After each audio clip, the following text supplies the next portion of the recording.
Welcome to Phillips Mill Art Talk. I'm your host, Laura Womack, and with me is our producer, Jen McHugh. Hello, everyone. Today, we're delighted to highlight our own photography crew's member show. The Phillips Mill Photography Exhibition is almost 3 decades old. In that time, it has built a sterling reputation in the fine art photography class. Although this photography show usually takes submissions from photographers globally, this year the show focuses on the works of the committee that puts the show together. I'm pleased to welcome the founder of the Phillips Mill Photo Show, Spencer Saunders.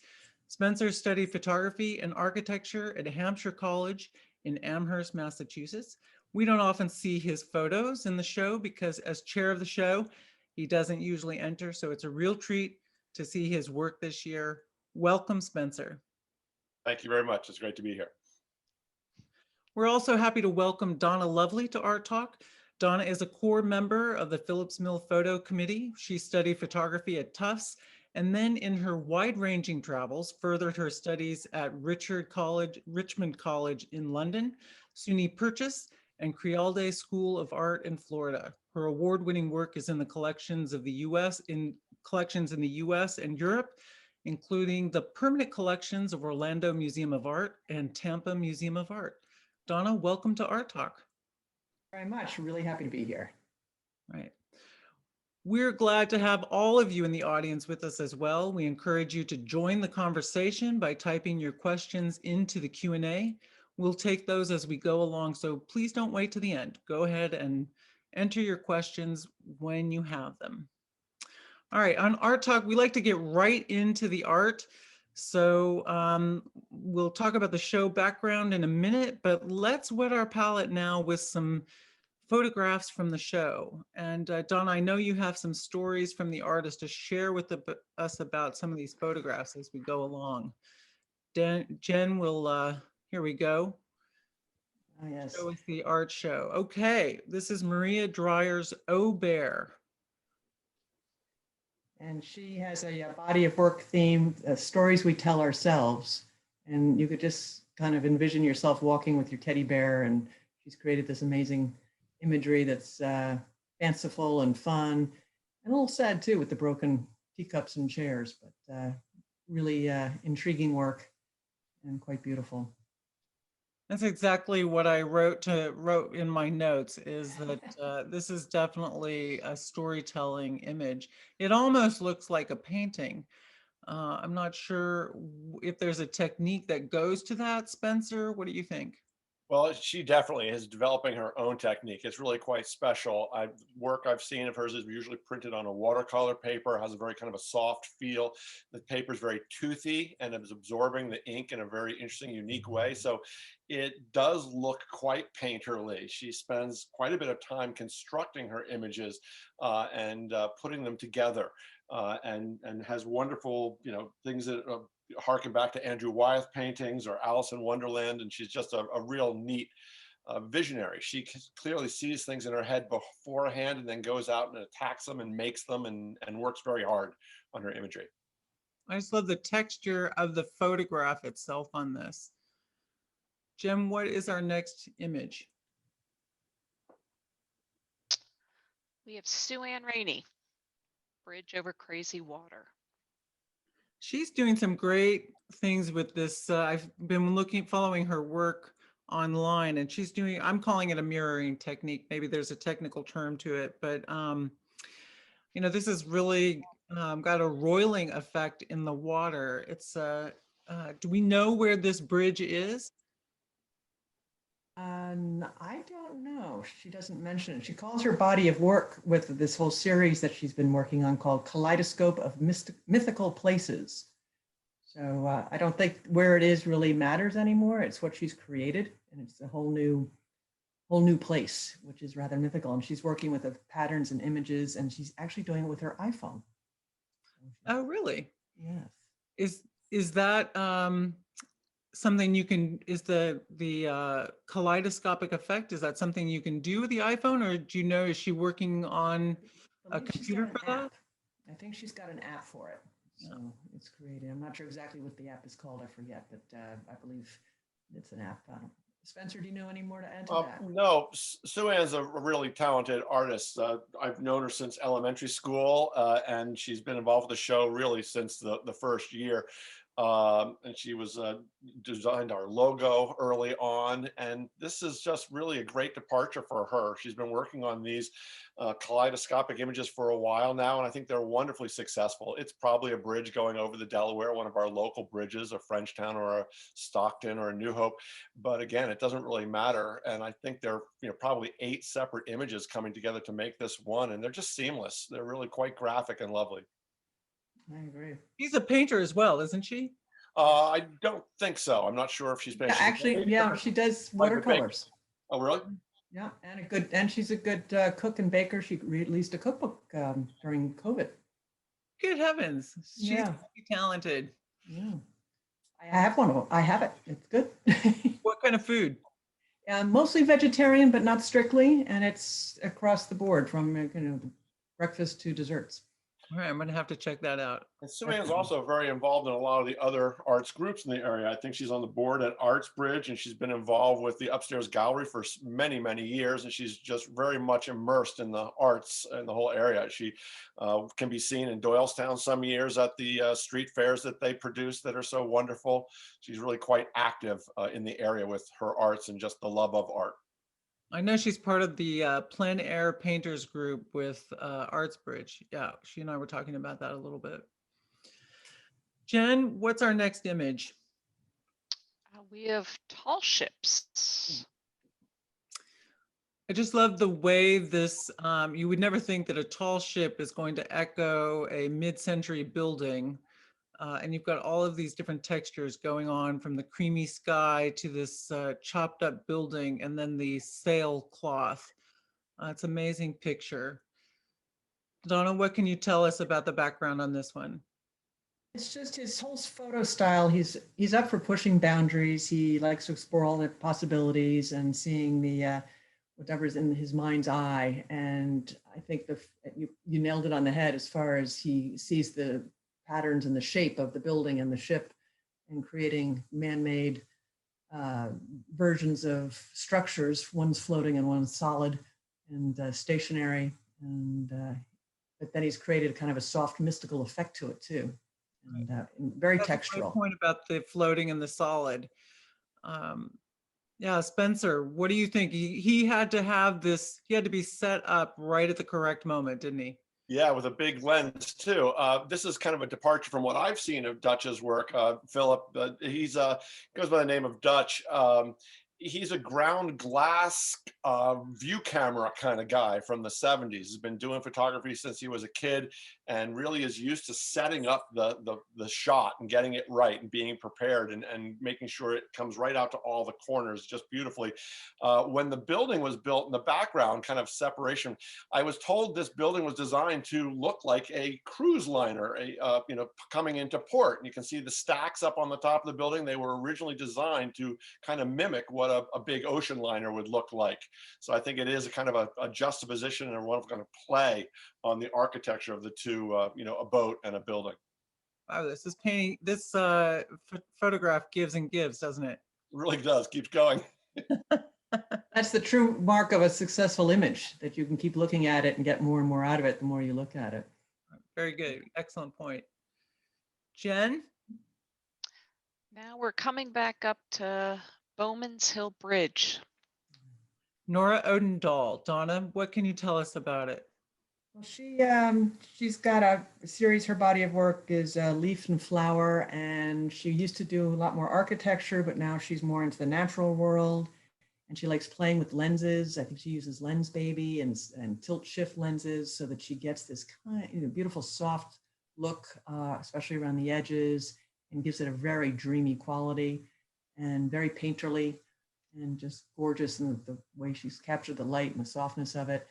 And when you see the other images in her body of work, you'll see that kind of reoccurring in her theme, and just very intriguing and just pleasing. Yeah, but you just feel like,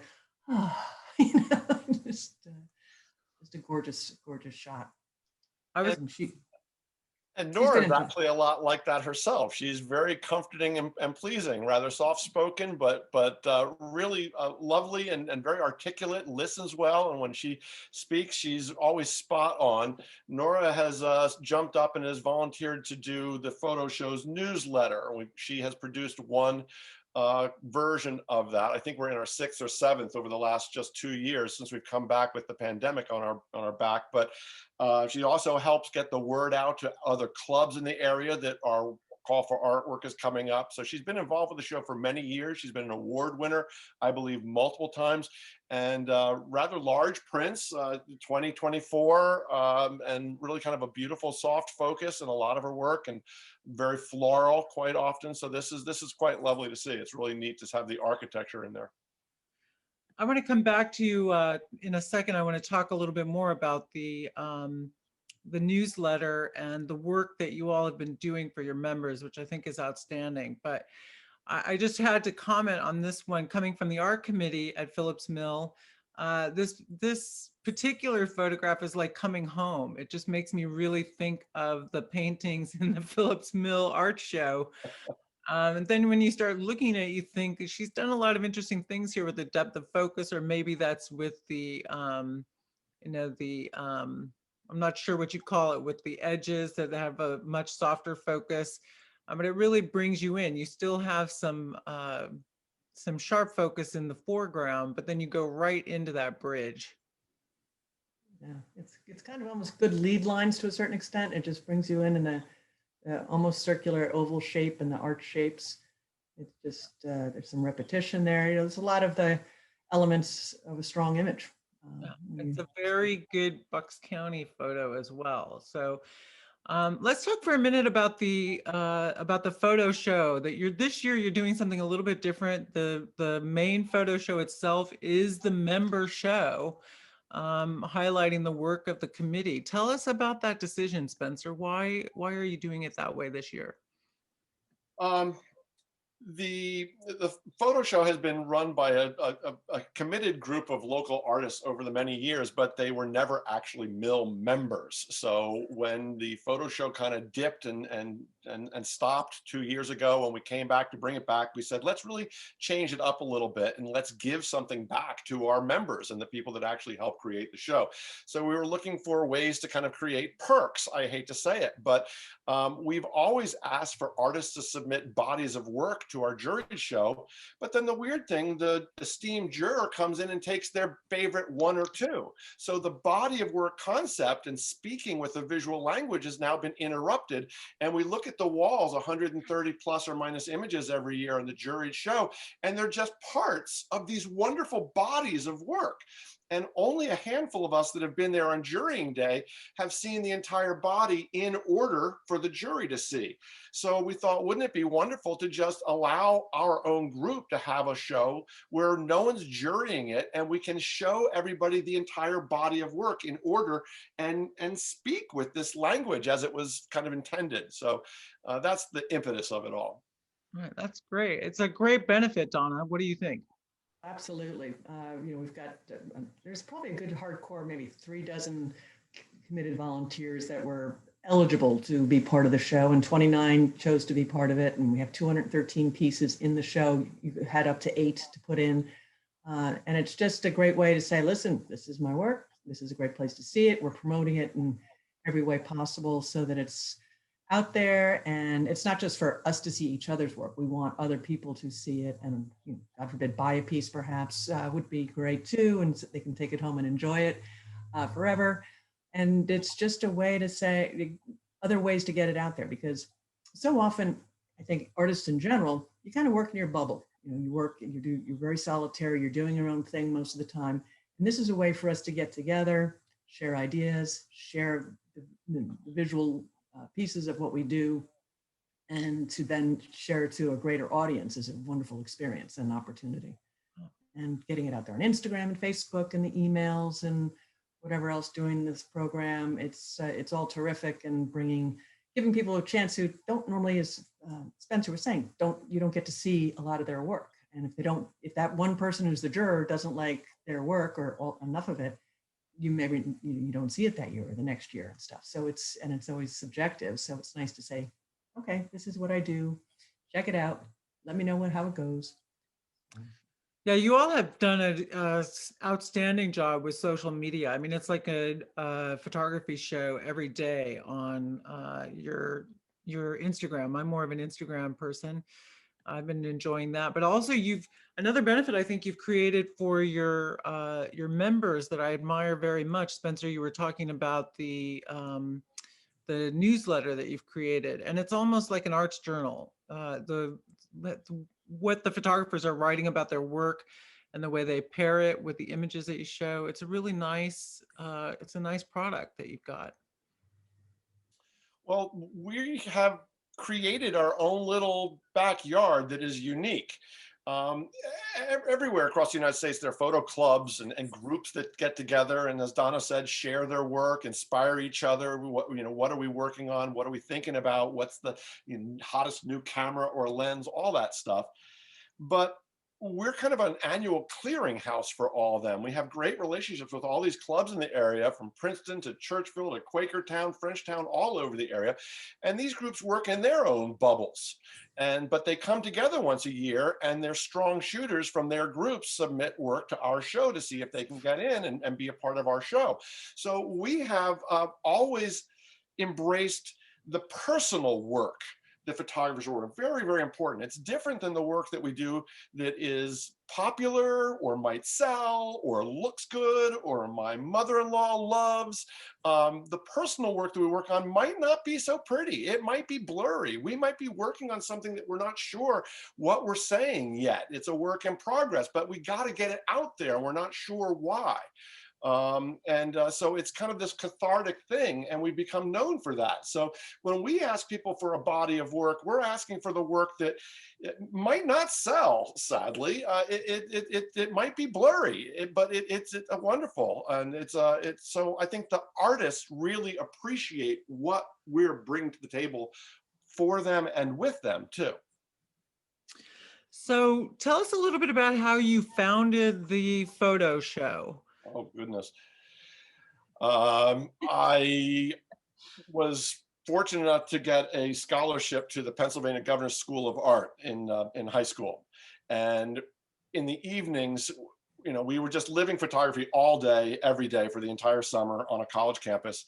But in the evenings, they taught us subliminally how important bringing the arts is back to our community. So your tax dollars at work educated me and a whole bunch of young kids in the 70s to come back to their communities and embrace the arts in any way possible: sculpture, painting, creative writing, photography, you name it. And we did. So this show is a complete success of the Pennsylvania Governor's School for the Arts.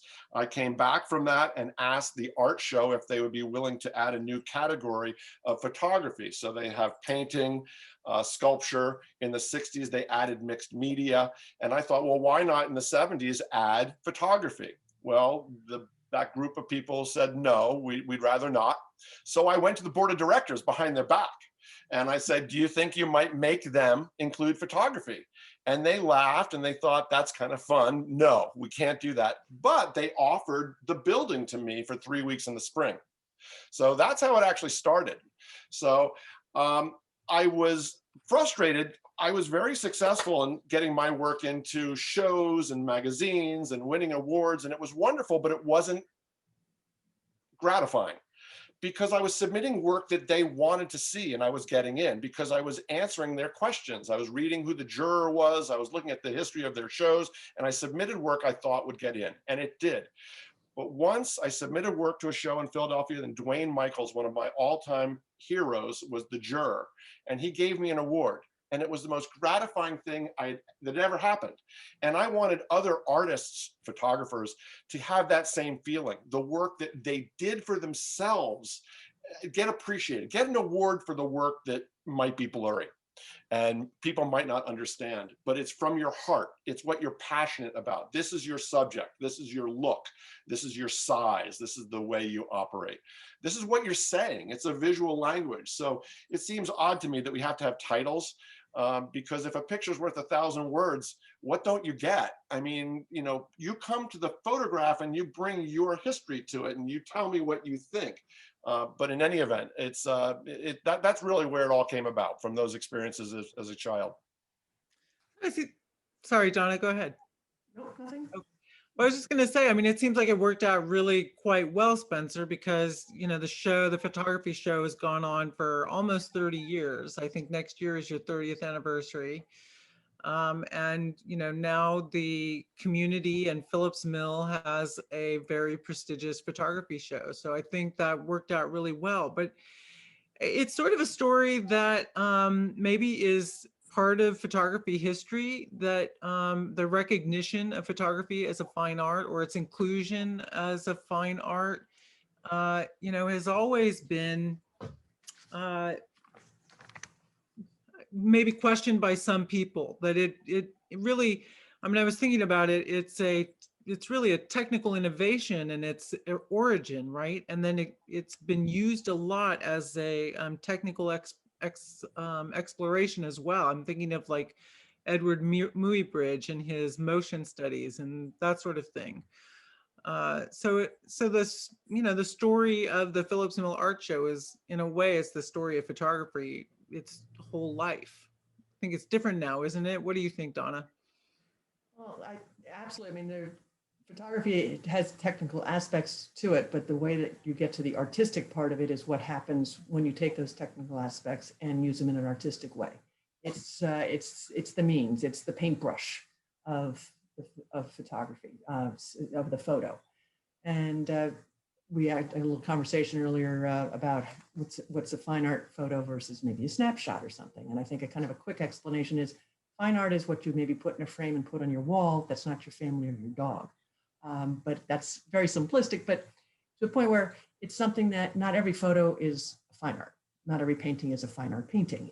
It takes something that a photo has to have the elements and the principles of art, and to make it strong, make it effective, and draw you back into it, as we mentioned earlier. You want a piece of art that you can go back to again and again, and maybe keep enjoying it and maybe getting something out of it almost every time you see it. So it's another way to express. And just because you use a camera versus a paintbrush or a pen or a piece of clay or whatever, it's what you create with it. It counts. They're all tools. Exactly. Yeah, you said that not every painting is a fine art painting, and I think there are a lot of artists, lay people who look at them and say, I'm thinking of painting now, lay people who look at the paintings and say, well, I could do that. And a lot of us are doing that with photography now, with our our smartphones and these cameras that we carry around in our pockets that are really extraordinary. But is it tough to be a photographer in a world where everyone thinks they're a photographer? Absolutely. Either one of you want to take that one on? Go ahead, Spencer. Yeah, I think it's a tough tightrope. And what Donna was saying earlier about the difference between kind of fine art and something on the wall that you appreciate and look and comes back, has the constructs, the angles, the shadows, the shape, all that is so important. I have a tough time with digital. I have a lot of digital equipment. I have figured out how to use it, and I don't like it. I'm an analog guy. I like film. I like paper. I like big paper. The thing that is so different to me now about photography is that it's so small. We look at things every day that are the size of a 35 millimeter contact sheet. And we scroll through on our phone, our Instagram images, and they're really not much bigger than a 35 millimeter contact sheet, which we usually would use a loop in the old days to look at to define if we're going to print that one or not. But the images, there's so many of them, and they scroll by so fast. And it's fascinating when you're scrolling in the supermarket aisle through Instagram or anything else on your phone in that size. What is it that stops us? When I think it's fascinating, we all have it. We're scrolling through and we see it, but then all of a sudden we stop and we may even go back half an image to see it, to appreciate, to get it. So I think it's very doable in digital on cell phones or any camera, but cell phones are a very important part of photography now. It just is. And I love my cell phone, and I sometimes think I'm a photographer, but you know, and I still do a lot of pictures of my food. My husband's a great cook, so I'm still stuck on that phase. But I think it's interesting a little bit to look backwards. I was thinking of Mui Bridge today when I was thinking about the two of you, and I went back and looked at some old photography, and he wasn't as early as I thought he was. But if you look at some of those early photographs, the texture, the quality of them is so different. And I think it's interesting how we think of photography as this medium that we don't really think so much about how it's produced and the tools that we use to produce it, how they affect the texture of it. And if you, you know, an early daguerreotype of, you know, Paris, just the quality of the way that looked is so different than there's, we'll see it in a minute, a picture in the show today by Doffet that has so much texture and grain to it. I mean, as each of those technological innovations has occurred, it seems to me the texture of the photographs has changed too, you know? I don't know. Well, there's a lot of detail that could be captured more so than earlier photographs for sure. And also depending, like if you looked at Nora's picture, the texture is, you know, it's gotten very soft, but that's a texture. You know, she's created that with her technique. And then if you go with something very, very sharp, and like I've got a photograph of a horse's face zoomed into his cheek and his eye, and you can see every single piece of his fur, and you just want us to reach out and touch it. So it's just the way I captured it, and it's a completely different feel and look. But you can create that in using your tools, you know, different cameras and different with her it was lenses and the way I use it. All right. Well, good. Let's go back and take a look at some more of those pictures, shall we? What do we have next, Jen? And while Jen is pulling that up, if anyone in the audience would like to ask a question, I have the privilege of asking all the questions I want, but I'm very happy to share that. So just type into the Q&A, and we'll see what Donna and Spencer have to think. Here's Daffet Jones. And it doesn't show as well on Zoom, I don't think, at least not on my screen, but the detail in this picture is extraordinary. And I love the name. And Daffet has a very funny statement. He will shoot. He likes landscapes and nature and wildlife and birds. But truth be told, he says, "quote I'll shoot anything that can't outrun me." So, which just cracked me up. Well, I was thinking on this one that, you know, we were talking about the tall ship. You really had to be there in the right moment. And I forget which one of the early pioneers was talking about the magic moment, wasn't it? Oh, Henri Cartier-Bresson. He's one of my favorite photographers. And it was oh my God, it just flew out of my head, but it's the decisive moment. Thank you, Spencer. Decisive moment. Just before that boot heel touches the pond or the puddle in Paris, and exactly kind of things. Exactly. But here I was thinking, looking at this, that Daffet must have had a lot of patience for this photograph, waiting for the decisive moment, but also being very patient, waiting when he could get away safely. I'm just thinking the mother is somewhere around. Exactly. Yeah. It gets a little hairy. There's babies. There's a mama around. You want to be able to be faster than the mama, which is hard to do. Exactly. But I mean, that's actually a really nice thing about photography, is it takes you to a lot of different places. Daffet too has been involved with the show for many years. He was the co-chair for a number of years with Claudia, and he really puts his time in. He's a devoted photographer, and he goes on multiple trips per year and really searches for these things. He's out in canoes on trips. He's completely set up with his kit for foul weather or cold weather or the heat. It's really quite wonderful. He's so passionate about what he does. He goes about it quietly, and then every once in a while we see some results that are just really fun to be a part of. Yeah, that's wonderful. We do have a question. Jen, can you help us out with that?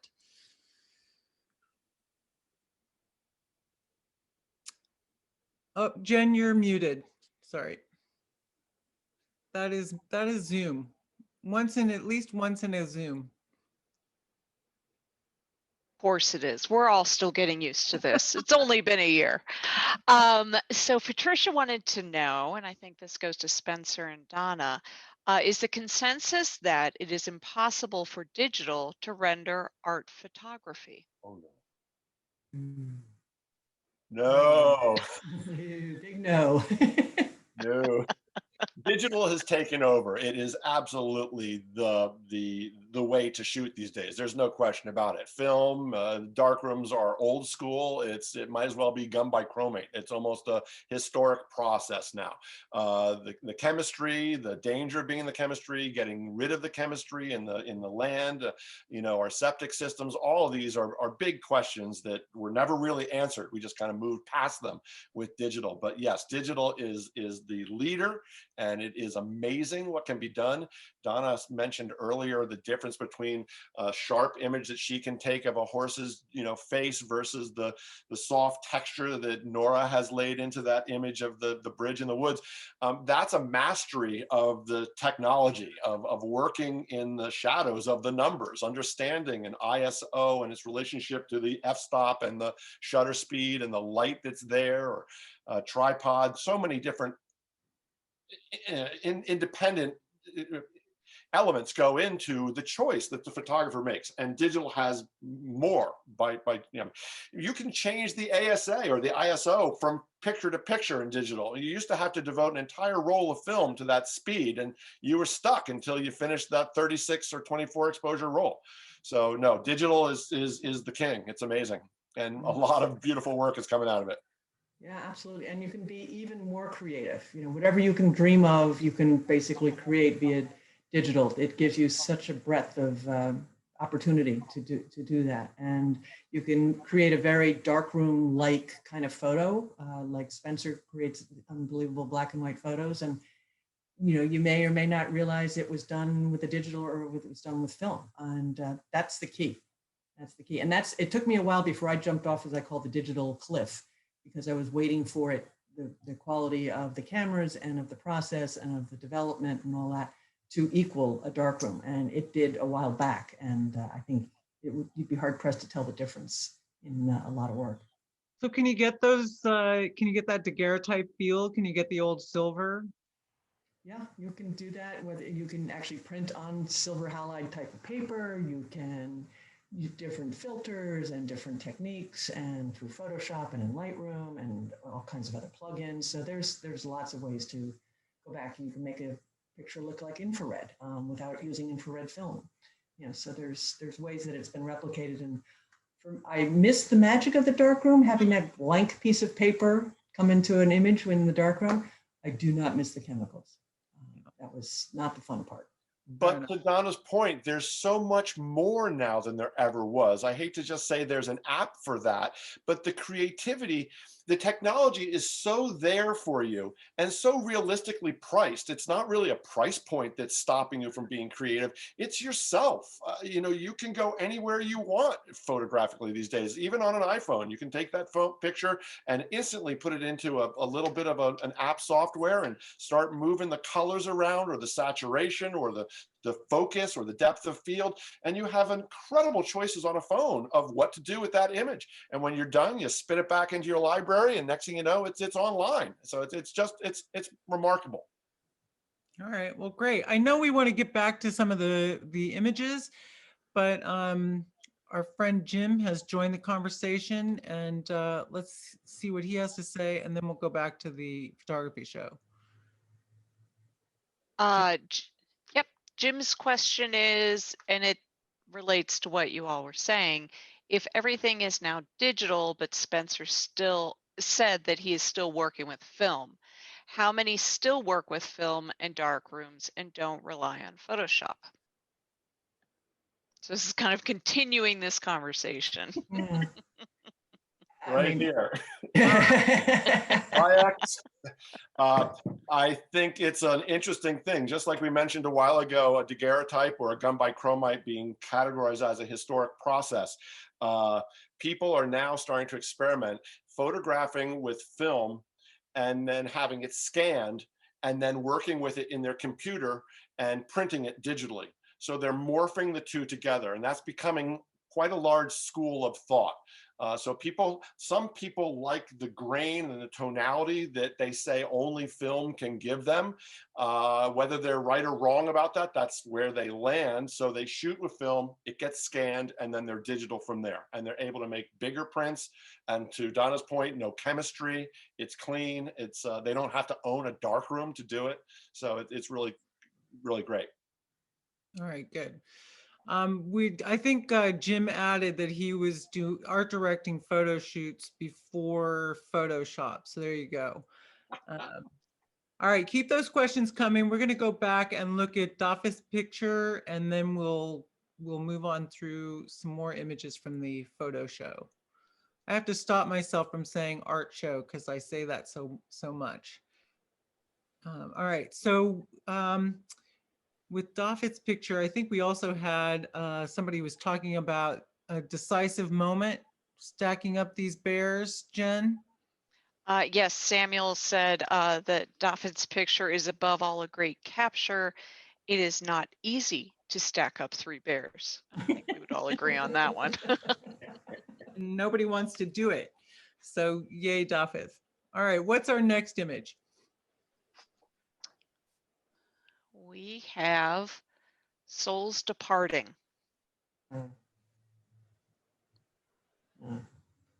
Just beautiful. John has done tremendous work through the COVID, basically, and trying to find images that would lighten his spirits as souls were departing, trying to find positive view through such a difficult time. And he's created a beautiful series of work. And this has a very infrared quality where he's, I'm not sure if he actually shot in infrared or if he put it through a program, but he did a beautiful job with this one and several others in his series. And he's been Volunteer of the Year. He's been Best in Show in the past for the Phillips Mill Photo Exhibition. And Spencer, you can talk about him probably even more than I because you know him better. Well, we're a good tag team, Donna. His work is luscious, and I'm not sure either. I'm sure he's told me whether he's got a camera that's been adapted to do infrared or he's using a program, but it really is quite. He's got quite a control of it. He has been very involved in the show, Volunteer of the Year, where he was also a juror one year. And I should go backwards half a step. Daphne Jones was also a juror one year. So it really is wonderful to watch them rise to a level in our show to become a juror and then stick involved and be a volunteer and help us out with producing it and still have work in both the juried show and now in our volunteer member show too. Well, actually, I like to take this chance to thank John. Last year, he helped us with the art show as we were using the Photo Established Smarter Entry as the Mills submission process, and John got us going on that. So I appreciate that. This, such an emotional subject here, and I think this high contrast that we're looking at, it really highlights that emotion. And I'm looking at this more too, the title being Souls Departing. If you look at those 2 clouds up in the right corner, they look like those could be the souls off to heaven, right? Yeah. Those 2 clouds also tell us that this is a time exposure. He's been set up on a tripod and let those clouds go by for a few seconds and let the tree have a little bit of movement in it. And that gives it a kind of more ethereal look. It would be a very different photograph if this was shot at 250th of a second. So I don't know how long it is. It could be just, 1 second. It could be 10 seconds, but it adds to that whole layer. He's using, again, one of the tools of the technology to his own benefit. Well, it's great to have your eyes, both of you, on it, because I was looking at it and thinking how clear those headstones are and the grass in the foreground. I mean, it really is a remarkable, as you point out, to go from that clear in the foreground to the time lapse of those clouds. It's interesting. Jen, do we have more of the show? Yes, we do. What would you like to see? Any requests from the two of you, Donna and Spencer? We can, I Not the think we've one got by, time to look at a couple of the one more by Charlene. work. Jen, there was one by Charlene Halliday Oh. with the blue leaves. Spirit in the Night. Here you go. Charlene's been doing, she's responsible for the newsletter, and she's been creating these wonderful cynotypes, and Journey into the Blues, she calls it. And it's helped keep her sane through COVID. And she says everybody benefits from art, and from the artist to the viewer, and hopefully everybody else in between. And just it was just a whole new technique that she had to learn, and the more she learned, the more she realized there was more to learn. And I think it just kept her really going. And I think that's one of the things about photography being, it's evolving so much. You know, in the darkroom you can do things, but there's some limitations. But with the digital aspect to it, you can keep learning, and there's new techniques, there's new software, there's new things to learn, harkening back to older styles of photography in a new way. And there's always something more to learn. And I think that's exciting. For me and others. And wonderful to think outside of the box. You create your own wall that you burst through. And it's just such a wonderful celebration when you get on the other side of that wall and you realize that what you're working on, it can float on its own. It can stand up. It can be a real thing. Charlene, just to back up a hair, Nora has been doing the newsletter. Charlene has really started and done our Instagram. She's sorry, I got that confused. With Dutch to put our Instagram together. So she's our devoted person who every day puts another image up, and we really appreciate her hard work on that. But I believe she said that she was working with a gum bichromate type chemical and was pouring it out on the paper, and it was starting to get clumpy and drying a little too much. And she's kind of figured, well, why not? Let me just pour it on and see what happens. And she got some wonderful results almost from a mistake, but she was there playing with it, making it, so it's not a mistake. It's her own world. Reminds me of someone in last year's juried show was talking to me about the work. It was a photograph with a black background and some very bright flowers, and I asked how they got it. And they said, oh, I'm so glad you asked. She said she had been working with a scanner and realized, why not just skip a step? She put the flowers right on top of the scanning bed, closed the lid, put a sheet over it so no light could get in, and she used the scanner as a way to make photographs. And it's brilliant. So sometimes mistakes, or not even mistakes, you're just doing it. You're immersed, and every step of the way is another decision which has to be made, and you keep trugging forward to get to an end result. So Charlene really has mixed it up with her work here. Yeah, I have to say, this is another one that really speaks to me personally, in that I am personally involved with textiles, and there are people who are working with this same technology on cloth. And there's a trend now towards, they call them eco prints, where you take natural leaves and things like that and put them on cloth and dye directly that way. So there's a lot here that echoes what's happening in the textile world, which I appreciate. But I think Charlene has done a really beautiful job with getting this green and the flow that is going here. I just love it. It's really wonderful. But what you're speaking about right there, Laura, is fascinating. You mentioned just a little while ago, the word art, and I have to stop using the word art. And that's what's so interestingly odd.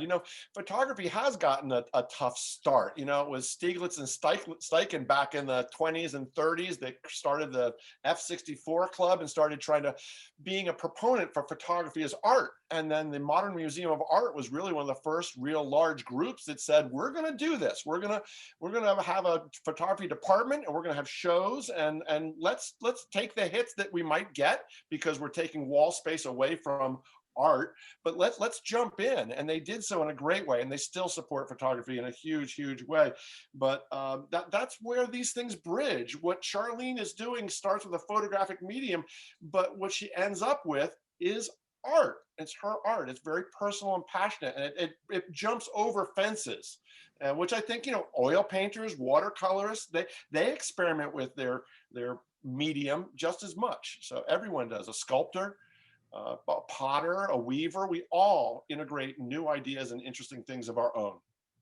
Well, Spencer, I gotta say, I'm totally with you on this. Again, coming from a textile perspective, I know textile artists who've entered art shows and been told they're crafters and to get out. And I just want to say, painting, as much as I love it, I mean, don't get me wrong, these are my people as well. But you know, painting was studied by the academicians because the textiles, the tapestries that took, you know, 2 years, 8 men and an artist to do the cartoon were not affordable by anybody but kings, and so they just weren't there. So yeah, so from the textile perspective, I understand. I understand what you're saying. Yeah, the painters have it easy. Yeah. Well, I mean, respect all the way around. I don't want Right. to respect all the way around. Yeah. And as a writer, people used to say you're an artist, and I'm like, I'm a writer, and I'm happy with that. To me, the word art is awkward. Donna and I were talking about that. The word art is awkward because I don't know how to talk about the art show. I call it the fine art show because, you know, there isn't another word. With photography and textiles and writing, we've got other words, but with fine art, I don't know what you do. You know, if I say painting, I leave the sculptors out and vice versa. Right. So anyway, we're getting a little bit off here. I think Jen, we did have some, another comment or question before. I'd like to get to your work. We're burning through this time. We've all got so much to say. I love it. What have we got, Jen? Yes, Patricia had another question with morphing and the vast possibilities of Photoshop. At what point does an image cease to be a photograph and becomes a work on paper? Hmm. Go for it, Donna. Donna has just That's a good changed one. her location. You know, it's I guess it still has to have elements of the photograph in it to a certain extent. But again, that's kind of putting it in a box. I think you're saying, okay, because you've done X, Y, and Z, you've strayed too far from a traditional photograph. Photography, the strict definition of photography, I think, has definitely changed and evolved to being, you know, it can be on traditional paper, it can be on handmade paper, rice paper, it can be on metal, it can be on acrylic, canvas, you know, all sorts of things. You can paint it, you can draw on it. I mean, I do that when I was printing. I would print my photos on a paper that had enough tooth to it, and then I would draw on it and add color back to it. Is it a drawing now? No, it's still a photograph. And I just think it comes down to almost semantics to a certain extent. I think you got to break through just how to describe it. You know, defining art, defining photography. It's kind of a nebulous thing. All right. Jim wants to add, painters don't have it easy. It's brutal if you do it right. Yeah, I think all the artists and all their forms suffer. Jim is an artist as well as he comes from a digital world as well. So, okay, let's take a look at your works. I'm sorry that I've sort of let this go and we've got to do it a little bit quickly. Spencer, shall we start with you? Sure. All right, Jen, what have we got of Spencer's work? Here we go. Where is this, Spencer? This is striking. My images kind of go together in a body, so I can talk about them as individual pieces, but there's a story that unfolds with the whole thing in the order of what they are. So this is just a water tower at Hoover Dam. Okay, I'd like, Spencer, if you don't mind, I want to hear that story evolve. Why don't you take the reins and we'll follow you through your works? Okay, you can ask Jen to go. What I'm saying is, if you want to ask Jen to go forward like that, let's hear you manage this. Yeah, is there an order to them there, Jen, for you to go through? One through? It's the order that you sent them to me. Okay. So, and they're all untitled. So I don't use titles. I'll just I'll just move through them and you tell me. I like to print large. So the two behind me is a series I'm working on now. They're 30 by 40 inches. So for me, I can't look at a monitor that's glowing with a light bulb behind it. It just seems plastic to me. If whether it's digitally created or created through an analog process with black and white film in a darkroom, the print is so important to me. And standing in front of the print and experiencing it, I don't care how big the monitor is or how bright the light bulb is, it's just kind of plastic to me. So I print these all very large, and then you need to stand about 5 feet back behind them. This is a Frank Lloyd Wright synagogue down on the main line, I believe, and I've always been enamored by it and the lines of it. And of course, from an architectural perspective, you got to either get it right or you just go home. I mean, you got to get it right. So I'm in there with a tripod. This is probably a 20-second exposure. And it was probably very low light in the morning when I did this. So I'm building and layering the light. I use reducing filters so that I can stop the exposure down, normally by 5 to 10 stops. And that buys me some more time so I can let the light dance and play on my camera. This is a Dulles Airport, the tower. And so I believe in the order I put them in, this went next to the cooling tower that was a part of the Hoover Dam.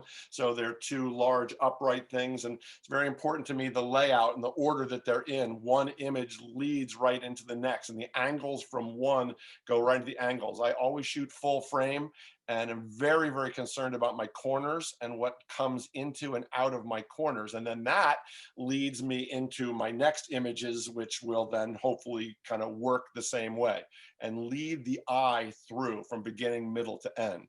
I usually put an exclamation point at the end or start it off with something that is surprising and then go into my little visual story.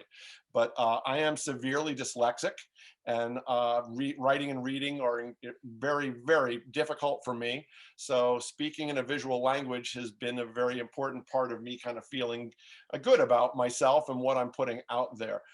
This is an old spa. I thought it kind of looked like an insane asylum. And so I'm not sure what this was in front of or behind, but the lines of it went along with one of the other images we'll see shortly. This is probably a college campus, and it's a lot of concrete. I studied both architecture and photography because when I was going to become a photographer, I apprenticed in New York, and the professionals told me, you're going to lose your love of photography if you do this for a job. The last thing you want to do is pick up a camera and make fine art. So I stopped that and I picked up architecture and did a dual major. So I'm fascinated with photography and architecture and the collision. That's where my personal thing comes to. So again, this as a standalone doesn't really work as well as it would if we're in an order of all the ones. The gables on this and the lines of this and the stripes all went very much a part of with what was both before it and after it. And that's it. That's all the ones we have from you. There we go. We can definitely see your interest in architecture, Spencer. And you also, it seems to me, you're very geometric, at least in that body of work. Yes, it's very important to me to get my angles right, and I'm rather fastidious that way, and that comes through my design and architecture and my kind of obsession with getting things right in construction, whether it's the framing or the trim or the the flooring. It has to be right. So it's to me, there's these rules in photography that we don't break, and it's just my upbringing in photography. It doesn't mean it's right or wrong. It's just the way I work. And tell us about what we're looking at behind you. These are great images. You can immediately recognize the similarity, and yet the detail is there. Well, the one on this over here, this is a cockpit of a World War II plane, and I use a medium format camera, so it has a very large screen for which to pick up the light and bring it into the digital camera. And this is a steering wheel, the dashboard of an old 70s Jeep sitting at the beach. So I take onesies as I move through life, but then later on, the onesies kind of go together and become pairs. And then those pairs live with me for a while, and they become 4 or 6 6, and then they move around for graphic reasons, but I'm shaping something. So this is something I'm working on. I'm not sure whether it's a story or a visual line about horsepower, or if it's dashboards, but it's going to become something as it morphs a little bit farther. And so that, I mean, that's, we were talking about that. That's a little bit the creative process, isn't it? Both of you, that you, do you set out to take a series, or does the series come to you? Second for me. How about you, Donna? Yeah, usually it starts like you. It starts out with one image and something successful, something really intrigues you, and then you go, ah, now I'm onto something, and then you just keep. Then you really start to see it.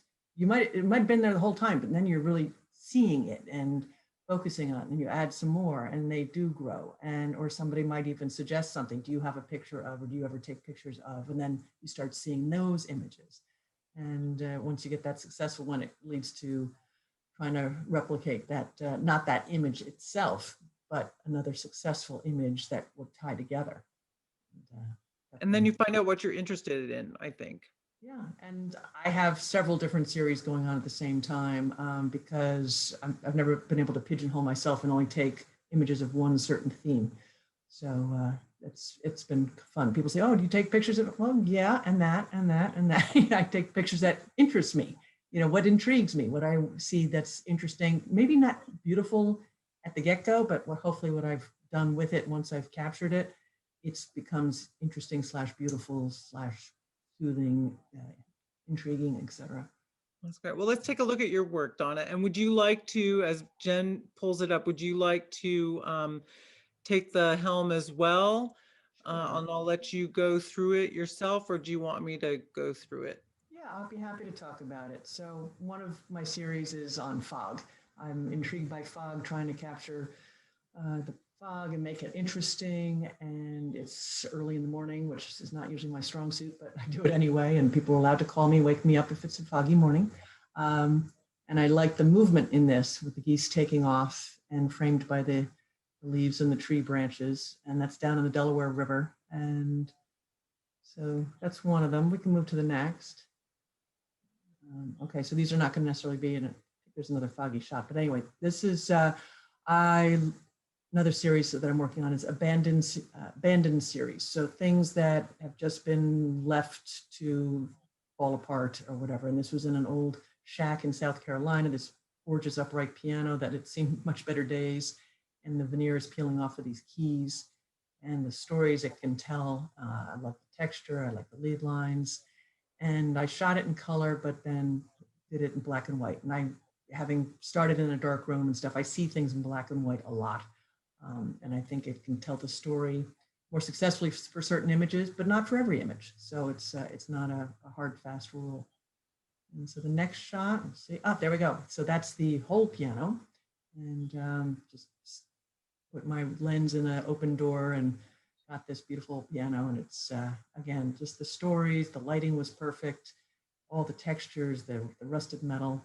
And who knows, the next time I go, it may be gone. I mean, there's been times where I've taken pictures of Boneyard Beach with these fabulous old trees that have been washed away by the bark's gone, and they start really looking bone-like. And then I found out that the next time it was bulldozed, it's gone. So I'm so happy I captured it when I can. And when I talk to people and I teach some classes and whatnot, I say, one thing you got to do when you see it, take it, because thinking you're going to be able to go back to it, it might not be there. You know, it can be a building being raised, or the trees being bulldozed, or a storm has trashed it, or whatever. So I like capturing older things because they might not be there, and it's a way to make them last for the test of time and live beyond their lifetime, so to speak. The next one, same kind of thing. This barn is not going to be there much longer. It is literally starting to fall apart. But the light and the dappled light through the trees, and the way it's kind of sagging, and the doors like askew. It's not a perfect architectural specimen, but it's got a lot of history there, and just kind of thinking about the stories it could tell. So that's how that one came about. Here's the horse I was mentioning earlier. This is from where Lipizzano's horses actually started. They're the horses that jump high and do all the dance moves and whatnot. And that was in Slovenia. And I just got up nice and close to him and was able to capture his eye, which shows his spirit, and then just all the gorgeous texture of his fur and his mane and the glossy look of his eye. And just kind of see right into his spirit there. And a fabulous wild Mustang that was broken, as they call it, by a cowboy. And he was just fab. I've always loved horses, so that's an easy one for me, whether they're domesticated or wild. I try to find them and capture them, create images, and I like to ride too, so it's a lot of fun. That last one, I just love. I again, I respond to the texture in your work, Donna, and I love the, you know, the different color in the horse's coat with the sky, and then you contrast that with the grass. I mean, it's really a striking image. Thank you. So we're almost out of time. I want to know what's going to happen next year with the photo show. What's the plan? Do you know, or is this precipitous? Well, nobody knows the future with COVID. Obviously, we've been through one heck of a roller coaster ride, and we're all coming out on the other end, and we survived. We are hopeful that next year will be the first year in 3 years that prints will be hung on the wall, photographic prints will be hung on the wall. So that's next April, and it'll be a month-long show. And the first 3 weeks will be a juried show, as always. And the fourth week will be the show that we have now. It'll be a 1-week show on the wall at the mill, the fourth week of April, and it will be the bodies of work of the members and the volunteers that produce the show. So we're looking forward to keeping this part. And it's actually interesting that COVID gave us a year to really kick it off for the first time. So it's been embraced and appreciated. And I think our volunteers really enjoy doing this. So next year we hope to have it on the walls for a week. Last thoughts, Donna? I encourage everybody to see the show. It's online at phillipsmillphoto.com.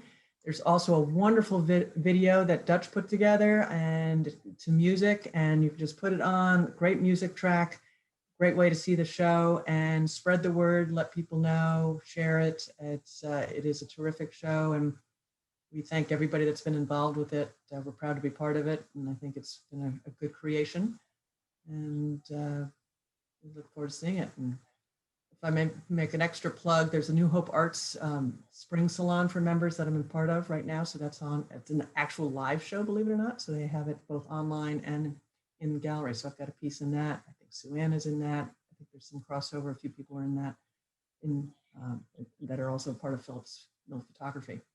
That's great. Well, congratulations on that. Jen has put both of those links into the chat. So you can find that if you, or as Donna says, you can go to phillipsmill.org. It has really been a pleasure to have you both on. Thank you so much for coming on. I hope you'll come back very soon. I'd be happy to. Thank you very much. And right back to you. What a wonderful program you have put together. Congratulations on the success. And we just wish you the best with all the other artists that you share with us. So thanks so much. Absolutely. You've done a great job. Thank you to you and Jen. Thank you. Thanks so much, Spencer Saunders, Donna Lovely of the Phillips Mill Photo Show. Thank you for joining us on Art Talk. And thank you, Jen, as always, for your excellent producing. Jen McHugh is our producer. Thanks, Jen. Thank you. And thanks to Dennis Riley, who's behind the scenes on Art Talk. And thank you to everyone for joining us in the audience today. We always appreciate precious Sunday afternoon time.